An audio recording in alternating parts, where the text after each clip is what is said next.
desarrollando talento femenino. Muy bien, ya en la ronda de preguntas ahí ahondaremos en la experiencia de laboratorio. Mi Khalil, Bryan, que justo tiene que ver con el tema, ¿no? Tu experiencia, a ver, nos compartes tu emprendimiento, cómo la idea, cómo creció, los fondos de dónde vinieron, la parte tecnológica, cómo la desarrollaste, en quién te apoyaste. Muchas gracias, Ángel. Buenos días, señores y señoras. Si me permites, voy a hablar en inglés porque es más fácil para mí. No, ok. Vamos a hablar. Nos vamos a hablar en portugués, ¿ven? ¿Para vocês? Ok. Good morning, everyone. I hope that you're all doing great. How's everybody doing this morning? Good? Fantastic, fantastic. So, I'd like to see from a raise of hands, how many people here know Barbados or have heard of Barbados? Oh, this is fantastic. This is really fantastic. It is a place well known for a couple of things. One of them are the beaches which are very beautiful. And of course another is Rihanna. As an aside, I actually Rihanna went to my secondary school, and she was a number of years under me, and then of course my friends know her friends, and I don't know Rihanna at all.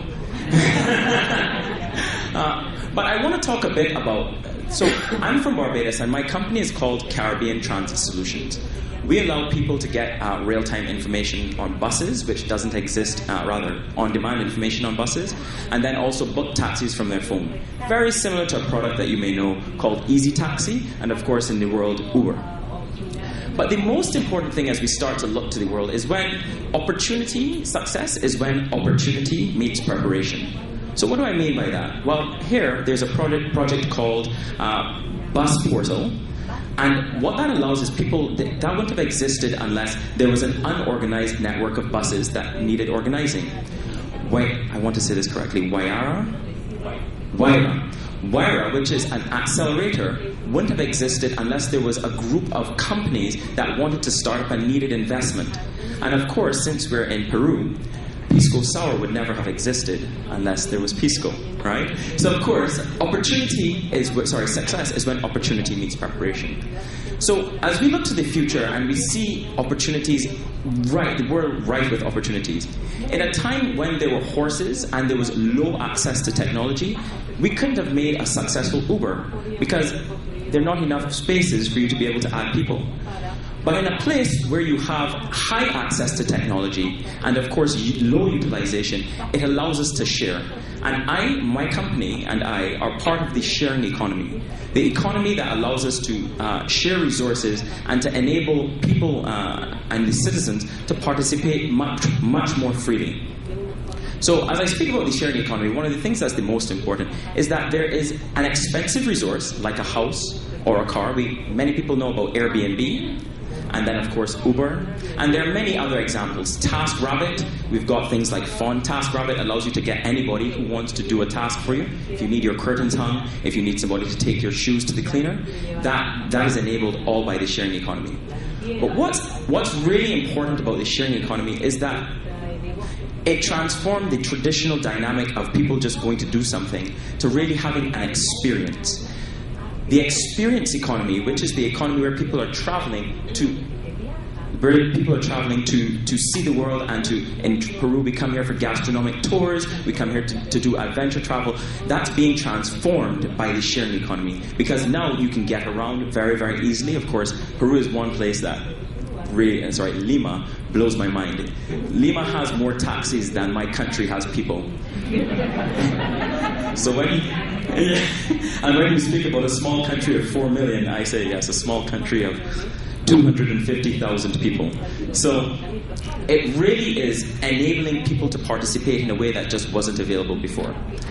So I'll share a bit about my company and why we started our project. We started our project in many US and European countries.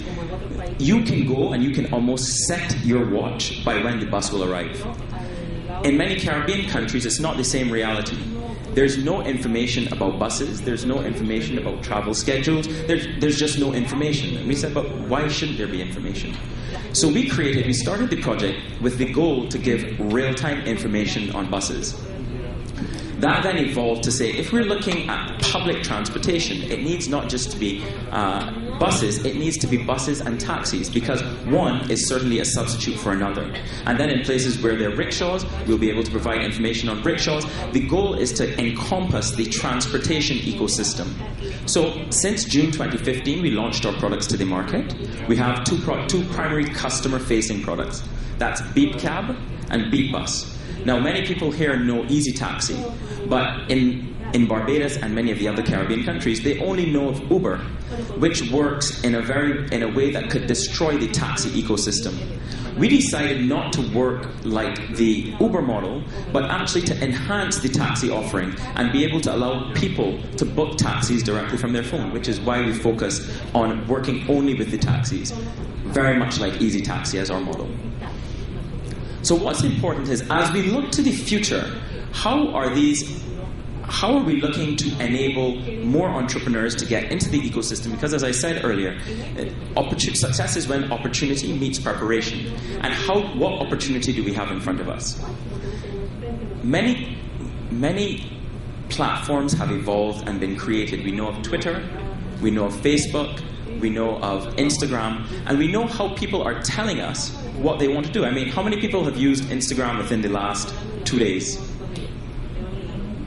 Facebook? Twitter? Fantastic. So you know about the hashtag. And you know that you don't hashtag one thing. You say hashtag love, hashtag great time, hashtag best experience ever, hashtag best friends. People are telling us what they want. And of course, we need to be able to capture that information in a very succinct way, and I'll share later on how we can capture that information. Now that the internet is being organized, we need to leverage that organization. And as one of the colleagues spoke about earlier, we need to take that data and open it up, because many years ago, nobody knew what a tweet was. I actually used to call it a twit, but that's a completely different thing. Nobody knew what a tweet was because Twitter didn't exist. You weren't able to send 160 characters of your life. Now that we have that information and it's open to the world, people are creating new businesses just focused on that model. One of the examples of the companies that I'll talk about later is called Tagboard. Tagboard allows you to see all the hashtags in the world and see how they're trending and see how that's relevant to your business specifically, and of course to your country. And if you're looking at tourism, not just leisure tourism, and you're looking at leisure, business, as well as experience tourism, these are things that you can do in a very actionable way to be able to capture that market. But you have to open that data. And then, of course, as we look to the future, what do we need to enable it? In the Caribbean, we have a very unique problem.